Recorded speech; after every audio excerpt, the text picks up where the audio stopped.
Bonjour à tous. Alors dans cette vidéo, je vais vous parler d'un sujet très important qui est d'attirer le cheval à soi. En fait, c'est un peu la base. Une fois qu'on a le cheval qui a envie d'être avec nous, on peut vraiment tout faire avec lui. Et donc ça, en fait, on va vraiment partir du principe, comme je vous l'ai dit déjà dans plusieurs vidéos, il faut privilégier l'être et pas le faire. Donc ce qui est clair, c'est qu'il faut chercher l'amusement, que le cheval s'amuse, que le cheval joue, oui, mais après tout ne peut pas être un jeu. Voilà, quand on demande l'arrêt, quand on demande de reculer, quand on demande de marcher à côté, voilà.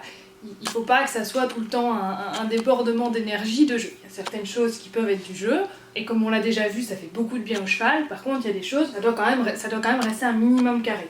Par contre, même si ces choses doivent rester carrées, tout doit se faire dans le plaisir. En fait, le but qu'on va rechercher partout, c'est que le cheval ait envie de notre présence. Là, je vais vous parler de ça à travers 2 séances que j'ai fait avec Avantos et Caresse. Une séance avec Caresse où je travaille sur un exercice de ligne droite dans un couloir, et je vais lui demander par moment de revenir vers moi. Et donc ça, vous allez voir que c'est vraiment pas une question de spécialement de savoir-faire, c'est vraiment du savoir-être. C'est qu'en fait, je lance la jument dans ce couloir, et en fait elle a qu'une envie, c'est de revenir vers moi. Donc je vais lui demander par moment de revenir entre les 2 premiers cônes, puis entre le 2e et le 3e, puis entre les derniers cônes, voilà. Je vais lui demander de revenir à chaque fois à des moments différents, mais en fait ça devient un exercice facile quand on a tout, voilà, le savoir-être dont je vous parlais un peu dans cette vidéo. Ça devient très facile, pourquoi? Parce que le cheval n'attend que ça en fait, de revenir. On l'envoie dans le couloir et il est tout le temps en train de demander quand est-ce que je peux revenir, quand est-ce que je peux revenir. Et dès qu'on ouvre légèrement la porte, ben voilà, il n'a qu'une chose, c'est de revenir. Et la 2e séance, c'est la balade en liberté avec Avantos. On a fait là une magnifique balade en liberté. Là, c'est la première fois vraiment où je dis à Avantos, tu peux vraiment faire ta balade complètement de ton côté. Simplement, tout ce que je voulais, c'est qu'il revienne à moi quand je lui demandais. J'ai du coup gardé un peu Caresse en longe. Cette fois, je les ai pas lâchés tous les deux parce que je voulais pas que ça soit le gros débordement d'énergie. Ils avaient tous les deux pas mal d'énergie. Donc voilà, j'ai gardé un petit peu Caresse près de moi. Avantos a été vraiment magnifique, c'est-à-dire que comme vous allez voir sur les images, il est parti par moments même assez loin devant nous, au trot. Caresse restait très calme au pas avec moi. Parce que de nouveau, pareil, voilà, c'est moi qui suis le centre du troupeau, et ce qui compte pour les deux, c'est d'être avec moi, et pas de partir courir ensemble. Donc voilà, Avantos partait, il allait faire sa vie, il courait, et on voit très bien, hop, dès que je lui dis reviens, hop, il revient tout de suite vers moi. À un moment donné, il est même parti un petit peu sur le côté dans un champ, il a cru, je pense, qu'on allait aller par là aussi. Et dès qu'il a vu qu'on ne suivait pas, je l'ai rappelé, il était vraiment très loin. Et pourtant, voilà, il est revenu au premier appel, donc c'était vraiment fantastique. Et donc voilà, à travers cette vidéo, je vais vous expliquer des petites choses un petit peu par rapport à ça. Donc le but, c'est toujours en fait que quand on arrête une séance avec son cheval, qu'il ait encore envie de nous suivre et qu'il ait encore envie d'être avec nous. Pour que le cheval ait ces envies-là, il faut déjà que tous ses besoins sont comblés. Donc qu'il se sente en sécurité, qu'il ait assez à manger, qu'il se sente bien dans sa tête, voilà. Que tous les besoins primaires soient comblés pour avoir envie de faire quelque chose avec nous. C'est comme nous, on n'a pas assez à manger, on va pas forcément avoir envie de faire un jeu de société. Si les besoins ne seront pas comblés, on va avoir un cheval qui va partir dans la fuite dès qu'on va demander quelque chose.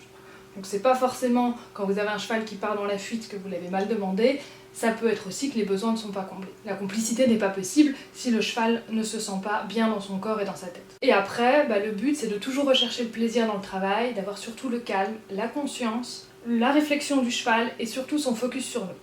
Et donc avec des chevaux qui sont très fermés, vous allez voir qu'ils ont le focus uniquement sur eux en fait. Ils ont vraiment leur focus qui est complètement rétréci par tous les formatages qu'ils ont eus, et donc c'est des chevaux qu'il va falloir apprendre petit à petit à s'ouvrir à l'humain et à l'environnement extérieur. Et donc le but, ça va être de faire passer le cheval d'un mode défensif à un mode plus coopératif, avec la réflexion et le focus. Et donc justement, quand je vous parlais des petits jeux un petit peu, voilà, pousser une balle, toucher un objet, ça permet justement de développer un peu cette réflexion et surtout le premier sentiment de coopération avec nous. Et donc ça c'est bien en fait quand on commence avec un cheval, d'associer vraiment les séances en liberté à distance, on va ouvrir la communication, accepter les noms, commencer à montrer au cheval qu'on comprend ses signes, qu'on y répond. En parallèle de ça, de commencer justement à faire des petits jeux pour faire réfléchir le cheval, avoir le mode coopératif et commencer ça, très important, dans un endroit sécurisant au début. Et donc des fois, c'est vrai que pour ces petits jeux, j'ai déjà remarqué, ça peut être intéressant en fait de le faire plutôt sur l'aire de pansage, ou évidemment une fois que le cheval accepte votre présence près de lui, c'est des fois plus pratique de faire ça dans un endroit un peu plus fermé, si l'on peut dire, comme ça le cheval est vraiment avec vous à 100%, alors qu'en carrière extérieure par exemple, le cheval sera peut-être un petit peu plus dissipé quand c'est le début comme ça. Donc il faut que le cheval nous associe au positif, qu'il ait envie de venir à nous, puis de rester avec nous. Donc ça va passer par le bon savoir-être. Donc le bon savoir-être, c'est gérer ses émotions. Pourquoi ? Parce qu'une fois qu'on peut gérer les émotions chez nous, on peut ensuite gérer celles du cheval. Et c'est comme ça aussi qu'on va travailler sur l'image qu'il se fait de nous.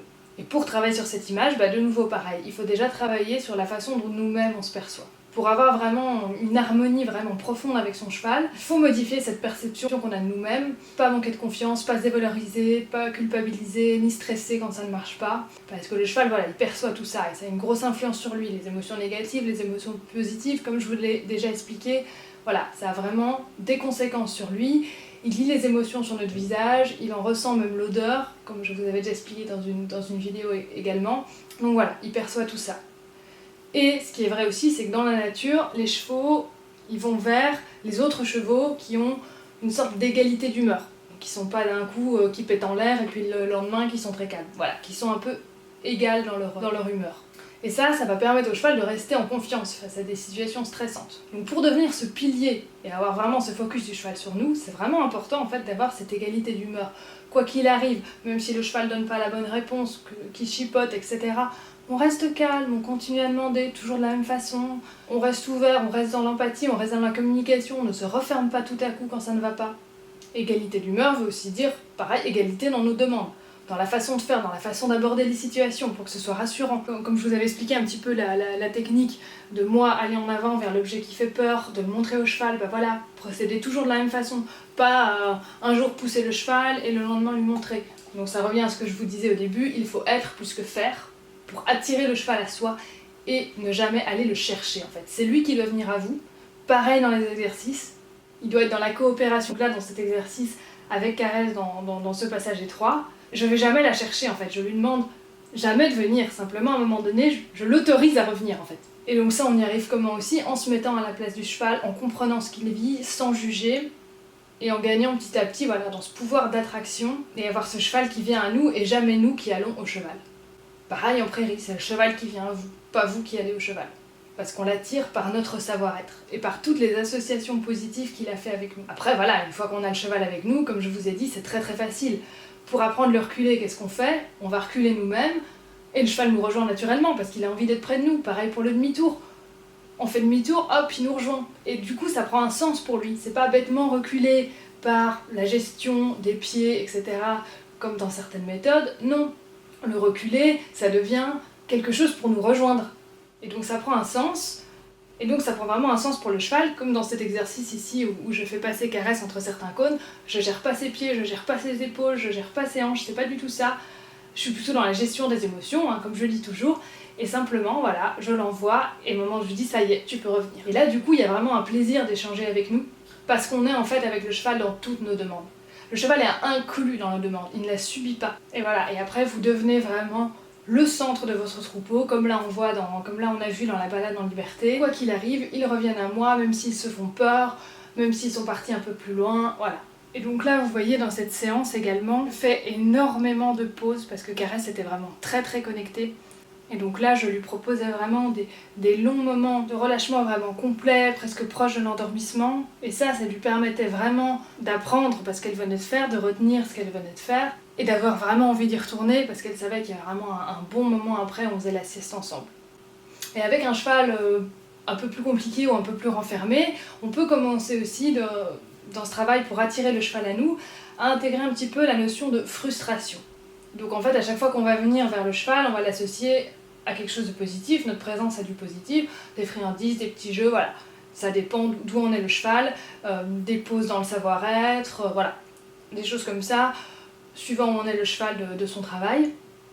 Et on va toujours venir très très court au début, parce que le cheval, au début, notre présence est plutôt un stress pour lui, il l'a pas encore associé au positif. Et donc on va alterner avec des moments où on part et on laisse le cheval tout seul réfléchir. Et donc quand il réfléchit, en fait, il va commencer petit à petit à attendre notre tour, parce qu'il va se dire à chaque fois que l'humain est là, il se passe quelque chose de chouette. Et au bout d'un moment, c'est carrément lui qui va commencer à venir à notre arrivée.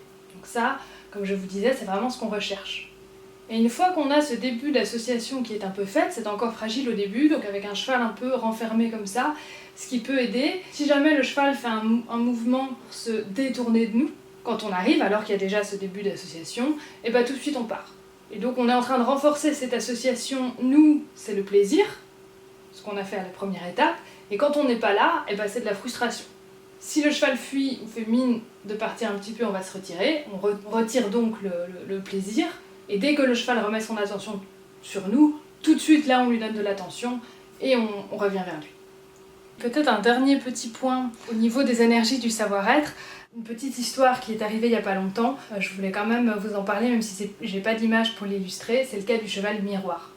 Parce que des fois on a un cheval mou et on se dit tiens pourquoi mon cheval est mou aujourd'hui. Et là dans le cas que je vous présente ici, j'avais pendant ce cours un cheval qui était mou et de plus en plus mou. Pourquoi? En fait parce que sa propriétaire n'était pas bien. N'était pas bien dans sa tête, elle avait des problèmes dans sa vie privée, c'était assez compliqué. Et c'est fou parce que je me suis posé la question mais tiens qu'est-ce qui arrive etc. Et à force de parler, la propriétaire a fini par m'expliquer ce qui n'allait pas. Et au moment où la propriétaire a lâché et a expliqué son problème, la jument s'est mise à bâiller vraiment très très fort et elle a tout lâché également de son côté. C'était vraiment fou. Et voilà, et moi quand je travaille à pied, vous le savez très bien, je travaille beaucoup avec l'énergie, je travaille beaucoup avec emmener le cheval avec soi. Si on envoie du calme, le cheval va être calme. Si on envoie de l'énergie, le cheval va être énergique. Si on envoie de la joie, le cheval va être joyeux. Bref, si on est mal, forcément le cheval il va recevoir qu'une énergie négative et ça ne va pas aller. Dans ma méthode, c'est vraiment comme je vous ai dit toujours la communication, le savoir-être. On n'a pas d'artifice pour masquer. Et c'était fou parce que dans cette séance, la jument était de plus en plus molle, elle venait carrément vers moi, ce qu'elle ne faisait jamais, qu'elle était d'habitude très collée à sa propriétaire.